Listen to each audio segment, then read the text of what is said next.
Visegrad Group, the V4, also called the Visegrad 4, is an alliance of 4 Central European states: Czech Republic, Hungary, Poland and Slovakia. Here in Melbourne we just expanded it with Romania, and maybe in the future we can invite other Central European countries.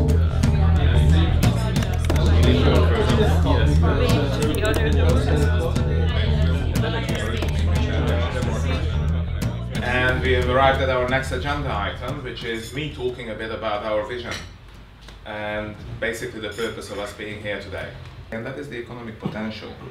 And I do realize that a country like Slovakia or Hungary would be very small and not really get on the map when we talk about foreign relations or foreign economic exchange.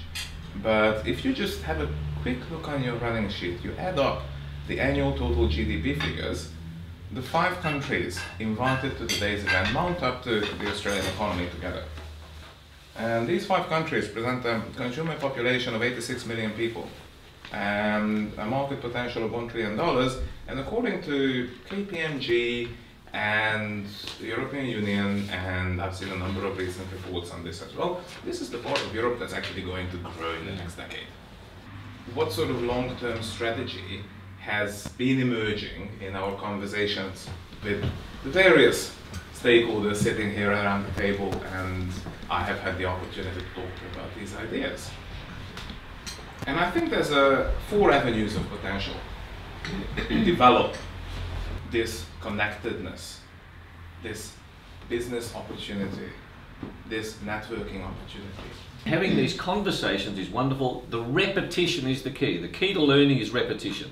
So we have to, if we're interested in this, we have to create the space where there's this ongoing, because in the past we've had such conversations based on Central Europe, and there hasn't been that regularity. There must be the opportunity regularly. If we have a regular annual event, we have to have something to talk about at these events.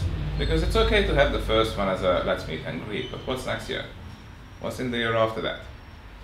And trade missions, business cocktails, and research are the content generators for these annual events.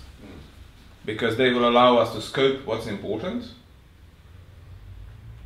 and they will allow us to present what is new.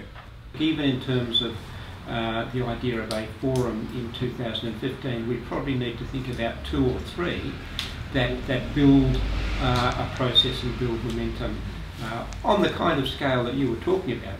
Not just one, but more than one, but the strategy is the main thing. We all 4 countries are not competitors.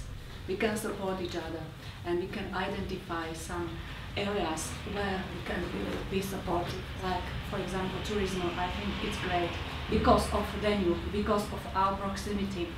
There are enormous opportunities. Universities and academics will be very much interested in their core business, which is education and research, and we will be very interested in starting a research group that would coordinate research projects, seek grants and funding. And what we'd also like to do is explore the possibility of education exchanges at all levels between universities and also smaller institutions in the Central and East European countries. Some of you mentioned that there is a distance between Central Europe and Australia, but you shouldn't forget that Central Europe makes commerce with China, and we commerce with China. And China is not too far. It is one step. Trade actually takes time, takes patience, and it doesn't happen overnight. And if you're a good leader, then you need to have that patience, notion that you will have difficulties, but the beauty of trade is overcoming those difficulties. It just takes time, and that's how long it takes to build strong relationships. There are trade missions going on. They do often fly under the radar because they are specifically business focused. But where I have visibility and where Brendan has visibility over these delegations and trade missions, I think we can definitely share that with this group. And looking at, I guess, your Central European Business Forum coming up first half of next calendar year, to look at, I guess, major exhibitions or major conferences that are being held in Melbourne.